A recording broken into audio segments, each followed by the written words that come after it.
अस्सलाम वालेकुम। Class 12 chapter number 9 जिसका नाम हेलोजेनो अल्केन है, इसका लेक्चर नंबर 8 अभी हम स्टार्ट करेंगे। जो आज का हमारा टॉपिक है वो है conditions for SN and E reaction. SN nucleophilic substitution reaction, इसकी टू टाइप्स, उसको भी हमने डिस्कस किया हुआ है प्रीवियस लेक्चर में, आप देख सकते हो।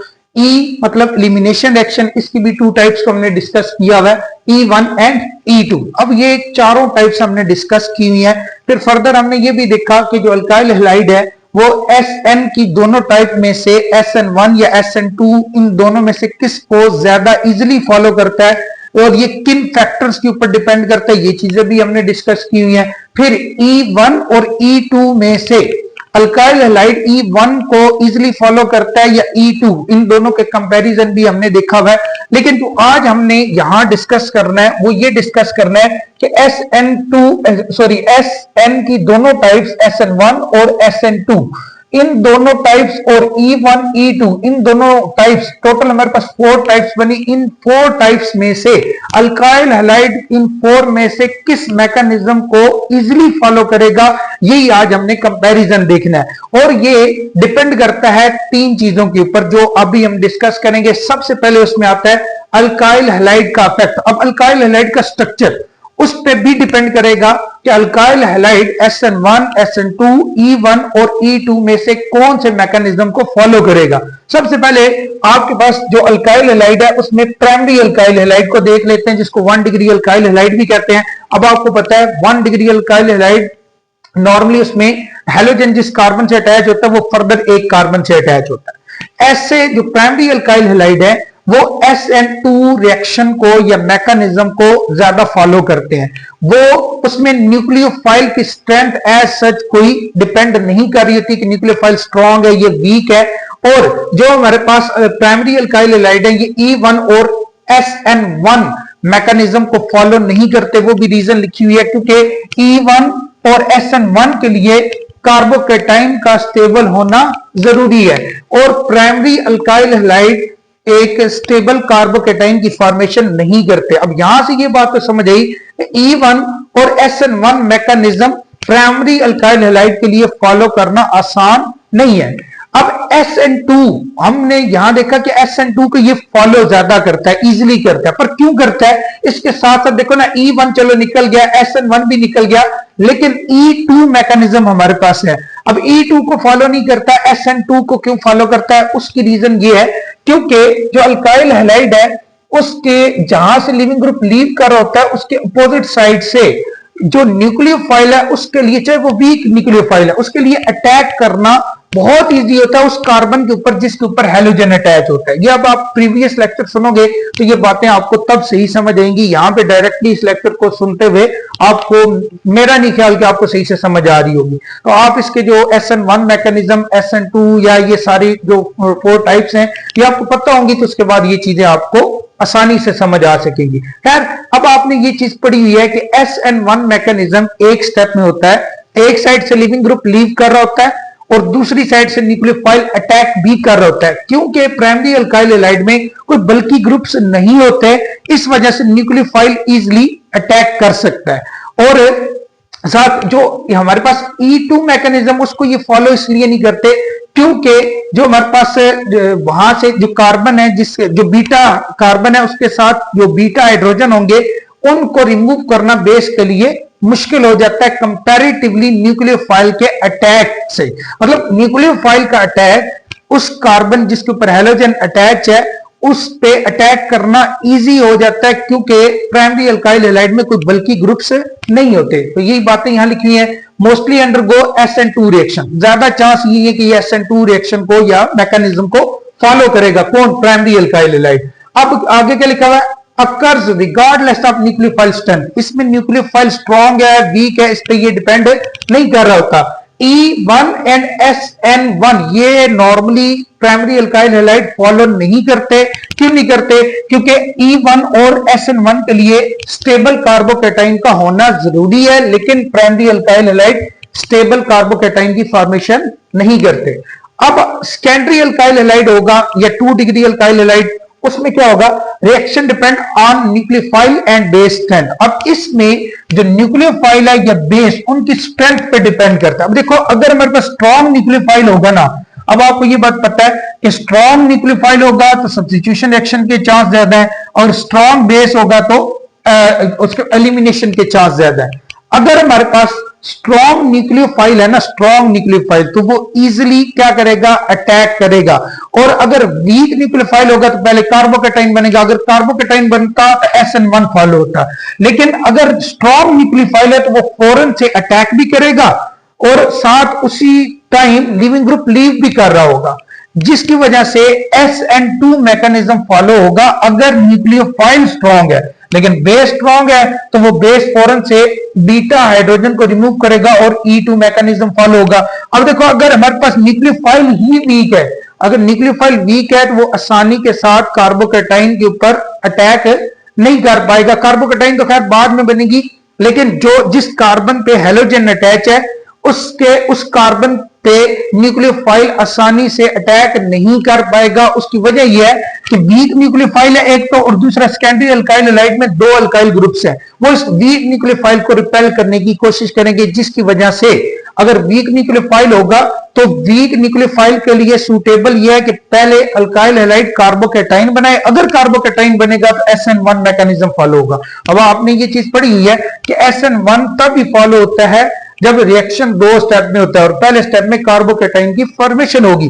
अगर कार्बोकेटाइन की फॉर्मेशन हो गई तो देन जो वीक न्यूक्लियोफाइल है वो फिर इजीली अटैक कर सकता है। लेकिन अगर बेस वीक होगा तो फिर कौन सा होगा, E2 की बजाय E1 मैकेनिज्म फॉलो होगा, क्योंकि इसमें भी E1 के अंदर भी पहले क्या बनेगा, हमारे पास कार्बोकेटाइन, और कार्बोकेटाइन के बाद हमारे पास जो बीटा हाइड्रोजन है उसको वीक बेस रिमूव कर सकेगा, और देन कार्बन कार्बन के दरमियान डबल बॉन्ड जनरेट होगा। तो इसमें ओवरऑल आपने ये बात याद रखनी है, अगर स्ट्रॉन्ग न्यूक्लियोफाइल है तो SN2 मैकेनिज्म फॉलो होगा, अगर स्ट्रॉन्ग बेस है तो E2 फॉलो होगा, अगर वीक न्यूक्लियोफाइल है तो SN1 फॉलो होगा, और वीक बेस है तो E1 फॉलो होगा। लेकिन ये किसके केस में, सेकेंडरी अल्काइल हैलाइड के केस में।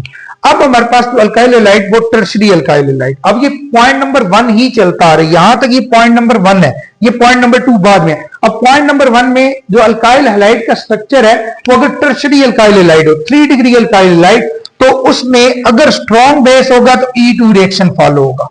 अब नॉर्मली जो टर्शरी अल्काइल हैलाइड है ये क्या करते हैं, या तो आप क्योंकि ये 2 स्टेप में नॉर्मली इसमें कार्बोकेटाइन की फॉर्मेशन होती है, ये 2 स्टेप में नॉर्मली रिएक्शन करते हैं। कौन बोला, टर्शरी अल्काइल हैलाइड। और इसमें यहां क्या लिखा हुआ, स्ट्रॉन्ग बेस होगा तो E2 रिएक्शन के चांस ज्यादा है, और वीक न्यूक्लियोफाइल होगा या वीक बेस होगा तो SN1 और E1 के चांस ज्यादा है। इसमें आप देखो कि SN2 का कोई जिक्र नहीं है, उसकी वजह यहां नीचे बताई हुई है।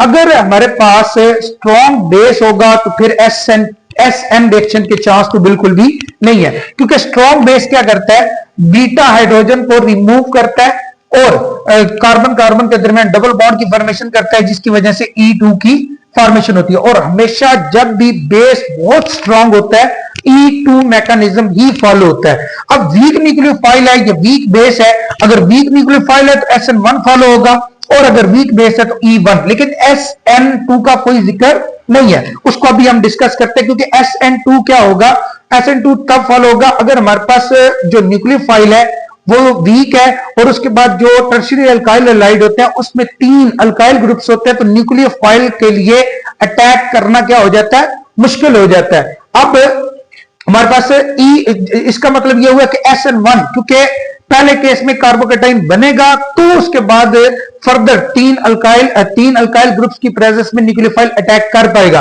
लेकिन यहां अगर आप कहो ना कि 3 अल्काइल ग्रुप्स अटैच है और एक ही स्टेप में जो न्यूक्लियोफाइल है वो अटैक करे, ये पॉसिबल ही नहीं है, क्योंकि 3 अल्काइल ग्रुप्स क्या करेंगे, न्यूक्लियोफाइल को रिपेल करेंगे। इसकी वजह से एक स्टेप में रिएक्शन पॉसिबल नहीं है। इसकी वजह से हम क्या करते हैं, अगर वीक हमारे पास न्यूक्लियोफाइल है तब क्या है, न्यूक्लियोफिलिक सब्स्टिट्यूशन रिएक्शन की पॉसिबिलिटी है। क्यों? क्योंकि SN1 मैकेनिज्म फॉलो तब भी होता है जब कार्बोकेटाइन की फॉर्मेशन होगी, कार्बोकेटाइन बनेगा। ये हमने प्रीवियस लेक्चर में देखा हुआ है कि अगर कार्बोकेटाइन बन गया तो तब हमारे पास बल्कि ग्रुप्स थोड़ा उनमें डिस्टेंस ज्यादा हो जाता है और न्यूक्लियोफाइल फिर इजीली कंपैरेटिवली, अगर अल्काइल हैलाइड अल्काइल हैलाइड हो और एक ही स्टेप में रिएक्शन हो रहा हो, मतलब लीविंग ग्रुप लीव भी कर रहा हो, साथ न्यूक्लियोफाइल अटैक भी कर रहा हो, तो ये बहुत मुश्किल हो जाता है, क्योंकि 109.5 का बॉन्ड एंगल होता है और स्पेस कम होती है ग्रुप्स के दरमियान, बल्कि ग्रुप्स के दरमियान, जिसकी वजह से न्यूक्लियोफाइल अटैक नहीं कर पाता। लेकिन अगर SN1 मैकेनिज्म फॉलो होगा, उसमें लिविंग ग्रुप लीव करके चला जाएगा, कार्बोकेटाइन बनेगा। कार्बोकेटाइन के केस में हमारे पास जो बल्कि ग्रुप्स है उसमें बॉन्ड एंगल कितना होता है, 120 का। अब जो न्यूक्लियोफाइल है उसके लिए अटैक करना थोड़ा सा आसान होगा, इसलिए SN2 मैकेनिज्म के यहां बिल्कुल भी चांस नहीं है। क्यों? क्योंकि 3 बल्कि ग्रुप्स हैं। हाँ, E2 के चांस ये है कि वो, क्योंकि जो हमारे पास बल्कि ग्रुप्स होंगे उनके पास क्या होगा, बीटा हाइड्रोजन, और बीटा हाइड्रोजन को बेस इजिली रिमूव कर सकता है। अगर स्ट्रॉन्ग बेस हुआ तो फिर E2 रिएक्शन के चांस है, और वीक न्यूक्लियोफाइल है तो फिर SN1 हो सकता है, और वीक बेस है तो फिर E1, क्योंकि ये पॉसिबिलिटी है। क्योंकि अभी मैंने बताया कि वीक न्यूक्लियोफाइल होगा तो कोई प्रॉब्लम नहीं है। SN1 के केस में क्या होगा, पहले कार्बोकेटाइन बनेगा, कार्बोकेटाइन के ऊपर वीक न्यूक्लियोफाइल भी अटैक कर सकता है। और अगर बेस हमारे पास वीक हुआ तो देन आपके पास E1 के चांस इस तरह से ज्यादा है कि पहले आपके पास कार्बोकेटाइन बनेगा, क्योंकि E1 में हमारे पास 2 स्टेप होते हैं। पहले स्टेप में कार्बोकेटाइन बनेगा और दूसरे स्टेप में जो वीक बेस है वो प्रोटॉन को रिमूव इजिली कर सकता है कार्बोकेटाइन के ऊपर पॉजिटिव चार्ज को खत्म करने के लिए। अब यही बातें जो रीजन मैंने बता दी है वो यहां लिखी है, strong steric hindrance blocks SN2। SN2 क्यों नहीं होता? क्योंकि 3 बल्कि ग्रुप्स होते हैं। देखो मैं यहां थोड़ा सा ड्रॉ भी कर देता हूं, इवन ये हमने बातें पहले पढ़ ली हुई हैं। ये कार्बन है, इस पे हैलोजन है, और 3 यहां बल्कि ग्रुप्स हैं, जैसे CH3 ग्रुप्स है, CH3 ग्रुप है, फिर इधर CH3 है, इधर भी CH3 है, और यहां अगर मैं कहूं कि न्यूक्लियोफाइल जो है वो डायरेक्टली इस पे अटैक करे। अब देखो ये 3 ग्रुप्स हैं, ये तीनों ग्रुप्स इसको यहां रिपेल करेंगे। अब अगर हम क्या करें कि ये डायरेक्टली इस पे अटैक ना करवाएं, पहले लिविंग ग्रुप को लीव करवा दें, और हमारे पास ये कार्बोकेटाइन है, देखो यहां डिस्टेंस कम है और ये बॉन्ड एंगल कितना है, 109.5 का। ये बातें हमने डिस्कस की हुई है। लेकिन जब यहां अगर न्यूक्लियोफाइल पहले स्टेप में अटैक ही ना करे, सिर्फ लिविंग ग्रुप लीव करे, अब क्या होगा, ये जो 3 बल्कि ग्रुप्स हैं ये जरा दूर हो जाएंगे। यहां पे मैं इसको सिर्फ कार्बन लिख रहा हूं, तो ये बल्कि ग्रुप्स दूर हो जाएंगे, बॉन्ड एंगल कितना हो जाएगा, 120 का। यहां 109 और यहां 120। अब अगर मैं यहां पे न्यूक्लियोफाइल का अटैक करूंगा ना तो अब इजिली हो जाएगा। तो ये केस तब भी होगा जब SN1 मैकेनिज्म फॉलो होगा। अगर ये जो मैं बता रहा हूं केस कि यहां डायरेक्टली न्यूक्लियोफाइल यहां से अटैक करे, ये हमारे पास कौन सी टाइप होगी, SN2। तो इसलिए SN2 पॉसिबल नहीं है, क्योंकि ये 3 बल्कि ग्रुप्स न्यूक्लियोफाइल को हिंडर करते हैं, रोकते हैं। ठीक है, अच्छा फिर stable tertiary carbocation favour SN1 या E1, वो भी मैंने बात बता दी कि अगर SN1 मैकेनिज्म फॉलो करे या E1, दोनों के केस में टर्शरी कार्बोकेटाइन बनेगा, वो एक स्टेबल कार्बोकेटाइन है, तो ये दोनों रिएक्शन पॉसिबल है। ठीक है, अच्छा फिर उसके साथ साथ ये हमारे पास इफेक्ट हो गया किसका, अल्काइल हैलाइड के स्ट्रक्चर। आप ये भी कह सकते हो स्ट्रक्चर ऑफ अल्काइल हैलाइड, या अल्काइल हैलाइड का इफेक्ट क्या था। तो उसमें हमने ओवरऑल देख लिया कि alkyl halide, primary alkyl halide हुआ तो SN1 के चांस मैक्सिमम है। फिर उसके बाद सेकेंडरी अल्काइल हैलाइड में ये डिपेंड करता है कि न्यूक्लियोफाइल और बेस में से स्ट्रॉन्ग कौन सा है। स्ट्रॉन्ग न्यूक्लियोफाइल है तो SN2 के चांस ज्यादा है, और स्ट्रॉन्ग बेस है तो E2 के चांस ज्यादा है। वीक न्यूक्लियोफाइल है तो SN1 के चांस ज्यादा है, वीक बेस है तो E1 के चांस ज्यादा है। लेकिन टर्शरी अल्काइल हैलाइड में स्ट्रॉन्ग बेस होगा तो E2 के मैक्सिमम चांस है। क्या बोला, स्ट्रॉन्ग बेस हुआ तो SN2 के चांस बिल्कुल भी नहीं है, E2 के चांस है। लेकिन वीक न्यूक्लियोफाइल, ये वीक बेस हुआ तो SN1 और E2 के चांस है। वीक न्यूक्लियोफाइल हुआ तो SN1 के चांस, वीक बेस होगा E1 के चांस ज्यादा होंगे। फिर ये रीजन हमने यहां डिस्कस कर ली। फिर उसके बाद इफेक्ट ऑफ सॉल्वेंट। अब ये सॉल्वेंट के बारे में भी हमने बहुत डिटेल में बाकी लेक्चर्स के अंदर 2 के अंदर मुझे याद आ रहा है हमने डिस्कस किया हुआ है, वो भी आप सुन सकते हो, यहां भी आप देख लो कि हमारे पास पोलर एप्रोटिक सॉल्वेंट। अब पोलर एप्रोटिक मैंने आपको बताया था, एप्रोटिक का मतलब ये है कि ये ऐसे सॉल्वेंट होंगे जिसमें जो सॉल्वेंट है वो हाइड्रोजन बॉन्ड बनाने की एबिलिटी ना रखता हो, या इसमें एक और मैंने आइडेंटिफिकेशन आपको बताई थी कि इसमें जो इलेक्ट्रोनेगेटिव एटम जैसे नाइट्रोजन और ऑक्सीजन है उनके साथ हाइड्रोजन डायरेक्टली अटैच ना हो, ऐसे सॉल्वेंट नॉर्मली क्या होते हैं, एप्रोटिक सॉल्वेंट। अगर एप्रोटिक सॉल्वेंट है तो वो SN2 या E2 रिएक्शन को ज्यादा फेवरेबल करते हैं। जैसे कि जो एप्रोटिक हमारे पास सॉल्वेंट है उसमें एसीटोन है, DMSO डाइमिथाइल सल्फोक्साइड और DMF डाइमिथाइल फॉरअमाइड, ये हमारे पास ऐसे सॉल्वेंट है जो कि एप्रोटिक है। अब इसमें क्या होता है, do not strongly solvate nucleophile. अब ये क्या करते हैं, जो अगर एप्रोटिक सॉल्वेंट है तो वो न्यूक्लियोफाइल के साथ इतना आसानी के साथ बॉन्डिंग नहीं करते, हाइड्रोजन बॉन्डिंग या इंटरमॉलिक्यूलर फोर्सेस नहीं बनाते, जिसकी वजह से न्यूक्लियोफाइल की स्ट्रेंथ कम नहीं होती, न्यूक्लियोफाइल स्ट्रॉन्ग कंसिडर किया जाता है। अगर न्यूक्लियोफाइल स्ट्रॉन्ग होगा तो हमारे पास SN2 के चांस ज्यादा है, या बेस स्ट्रॉन्ग होगा तो फिर E2 के चांस ज्यादा है। फिर आ जाते हैं पोलर प्रोटिक सॉल्वेंट। अब पोलर प्रोटिक सॉल्वेंट ऐसे होते हैं जिसमें सॉल्वेंट ऐसा हो जो हाइड्रोजन बॉन्डिंग की एबिलिटी रखता हो, मतलब हाइड्रोजन बॉन्ड बना सकता हो, या इसकी आइडेंटिफिकेशन दूसरी मैंने यहां जो बताई है उसके बिल्कुल अपोजिट, कि इसमें नाइट्रोजन या ऑक्सीजन ऐसे जो इलेक्ट्रोनेगेटिव एटम है उनके साथ डायरेक्टली हाइड्रोजन अटैच होगा। अब देखो ना, ये क्या करते हैं, SN2 को फेवर करते हैं, ए प्रोटिक। ये किसको करेंगे, SN1 को। ये ए प्रोटिक E2 के रिएक्शन को फेवर करते हैं, ये E1 को। इसका मतलब ये हुआ कि जो ए प्रोटिक सॉल्वेंट है वो SN2 और E2 को फेवर करेंगे, और जो पोलर प्रोटिक सॉल्वेंट है वो SN1 और E1 रिएक्शन को फेवर करेंगे। और इसमें एग्जांपल वाटर और अल्कोहल है। अब इसमें क्या होता है कि जो प्रोटिक सॉल्वेंट होते हैं वो कार्बोकेटाइन और लीविंग ग्रुप को स्टेबल करते हैं, और न्यूक्लियोफाइल को जब कार्बोकेटाइन स्टेबल हो जाएगा और न्यूक्लियोफाइल स्टेबल हो जाएगा, उसके बाद हमारे पास जो लिविंग ग्रुप है वो भी स्टेबल हो जाएगा और न्यूक्लियोफाइल भी स्टेबल हो जाएगा। उसकी वजह से हमारे पास क्या बनेगा, कार्बोकेटाइन बनेगा, और कार्बोकेटाइन जब बनता है तो अब तब आपके पास SN1 और E1 जो मैकेनिज्म है वो फेवरेबल होते हैं। तो ये तो था इफेक्ट ऑफ सॉल्वेंट। और थर्ड नंबर पे इफेक्ट ऑफ न्यूक्लियोफाइल और बेस, क्योंकि या तो न्यूक्लियोफाइल होगा या बेस। अगर न्यूक्लियोफाइल हुआ तो सब्स्टिट्यूशन रिएक्शन होंगे, अगर बेस हुआ तो हमारे पास वो एलिमिनेशन रिएक्शन फॉलो होंगे। अब आपको सबसे पहले तो ये पता होना चाहिए न्यूक्लियोफाइल और बेस में मेजर क्या डिफरेंस है। वैसे तो ये नॉर्मली क्या होती है, नेगेटिवली चार्ज स्पीशीज होती हैं या इलेक्ट्रॉन रिच स्पीशीज होती हैं, चाहे बेस हो चाहे न्यूक्लियोफाइल हो। अब ऐसा न्यूक्लियोफाइल जो प्रोटॉन पे अटैक कर रहा हो, इलेक्ट्रॉन डेफिशिएंट हाइड्रोजन पे अटैक कर रहा हो, उसको हम क्या कहते हैं, बेस फिर कहते हैं। वो फिर न्यूक्लियोफाइल कंसिडर नॉर्मली नहीं किया जाता, उसको फिर बेस कहा जाता है। अब इलेक्ट्रॉन डेफिशिएंट हाइड्रोजन के अलावा या प्रोटॉन के अलावा किसी भी चीज के ऊपर कोई इलेक्ट्रॉन रिच स्पीशीज अटैक कर रही होगी तो वो इलेक्ट्रॉन रिच स्पीशीज न्यूक्लियोफाइल कहलाएगी। तो दोनों में कोई एज सच डिफरेंस नहीं है, एक छोटा सा डिफरेंस है जो मैंने आपको बता दिया। अब देखो, ये डिपेंड करता है कि न्यूक्लियोफाइल स्ट्रांग है या बेस स्ट्रांग है, या दोनों में से वीक कौन सा है। तो ये सारी चीजें आप कंसिडर करोगे तो आप ये बता सकते हैं। जैसे स्ट्रांग न्यूक्लियोफाइल है और वीक बेस है, जाहिर सी बात है अगर न्यूक्लियोफाइल स्ट्रांग है बेस वीक है तो SN2 रिएक्शन जो है वो फेवरेबल होगा, और वीक न्यूक्लियोफाइल है और स्ट्रांग बेस है तो E2 के चांस ज्यादा है। देखो ना, वीक जब भी बेस जब भी वीक होता है ना तो बेस हमेशा एलिमिनेशन रिएक्शन करवाते हैं, और जो हमारे पास न्यूक्लियोफाइल है, जो स्ट्रॉन्ग न्यूक्लियोफाइल है, वो हमेशा क्या करता है, ये वीक न्यूक्लियोफाइल हमेशा सब्स्टिट्यूशन रिएक्शन को फेवर करते हैं। अब अगर स्ट्रॉन्ग बेस होगा तो वो एलिमिनेशन को फेवर करेगा, और अगर न्यूक्लियोफाइल स्ट्रॉन्ग है तो वो SN2 को फेवर करेगा। और इसी तरह से अगर दोनों वीक हो तो फिर अगर वीक न्यूक्लियोफाइल है तो वो SN1 के चांस ज्यादा है क्योंकि कार्बोकेटाइन बनेगा, और वीक बेस है तो वो आपके पास E1 को फेवर करेगा। अब ये चीजें आपने पहले से डिस्कस भी की हुई हैं। अब ये ओवरऑल समरी हमारे पास है कि अगर अल्काइल हैलाइड की नेचर प्राइमरी, सेकेंडरी और टर्शरी हो तो, और स्ट्रॉन्ग न्यूक्लियोफाइल और स्ट्रॉन्ग बेस हो तो आपके पास SN2 के चांस ज्यादा है प्राइमरी अल्काइल हैलाइड के केस में।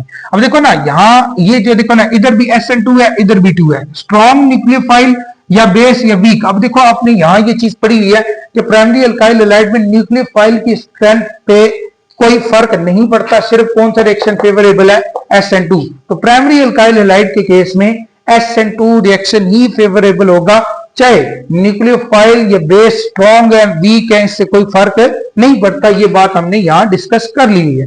सेकेंडरी अल्काइल हैलाइड में अगर स्ट्रॉन्ग न्यूक्लियोफाइल या स्ट्रॉन्ग बेस होगा तो SN2 और E2 के चांस ज्यादा है, और वीक न्यूक्लियोफाइल हुआ तो SN1, और वीक बेस हुआ तो आपके पास E1 के चांस ज्यादा है। ये बात हमने यहां डिस्कस की है सेकेंडरी अल्काइल हैलाइड में। और टर्शरी अल्काइल हैलाइड में आपने देखा था, ये देखो E2 रिएक्शन फेवरेबल है, SN2 के चांस बिल्कुल भी नहीं है। वो मैंने रीजन बता दी, ये जो मैंने यहां बताई कि इस केस में जो न्यूक्लियोफाइल है SN2, अगर रिएक्शन को हम फॉलो करना चाहें तो उस केस में क्या होगा कि इसमें न्यूक्लियोफाइल जो वो इसके जो बल्कि ग्रुप्स हैं वो उसको रिपेल करेंगे और SN2 के चांस बिल्कुल भी नहीं है। तो E2 के चांस है अगर हमारे पास क्या होगा, स्ट्रॉन्ग बेस होगा, क्योंकि स्ट्रॉन्ग न्यूक्लियोफाइल हो, SN रिएक्शन तो फेवरेबल है ही नहीं ना, वो हमने बल्कि ग्रुप्स की वजह बता दी। और बेस अगर स्ट्रॉन्ग हुआ तो E2 के चांस ज्यादा है, क्योंकि E2 एक स्टेप में होता है और स्ट्रॉन्ग बेस होगा तो वो फौरन से उसी एक स्टेप के अंदर जो बीटा हाइड्रोजन है उसको रिमूव करेगा। और वीक न्यूक्लियोफाइल हुआ तो SN1 के चांस ज्यादा है और वीक बेस हुआ तो E1 के चांस ज्यादा है। तो ओवरऑल आपका ये एक टॉपिक था और इसमें से एमसीक्यूज आ सकते हैं, स्पेशली एमसीक्यूज के लिए ये एक बहुत ही इंपॉर्टेंट टॉपिक है और ये बच्चों को बहुत कम्प्लेक्स भी लगता है क्योंकि इसमें ना अक्सर चीजें मिक्स हो जाती हैं। तो अब मैंने कोशिश की अपनी तरफ से कि आपके लिए चीजें आसान कर दूं, बट मे बी आपको अभी भी चीजें बहुत सारी इसमें प्रॉब्लम कर रही हो, लेकिन जब आप बार बार इन चीजों को सुनोगे तो ये चीजें क्लियर हो जाती हैं।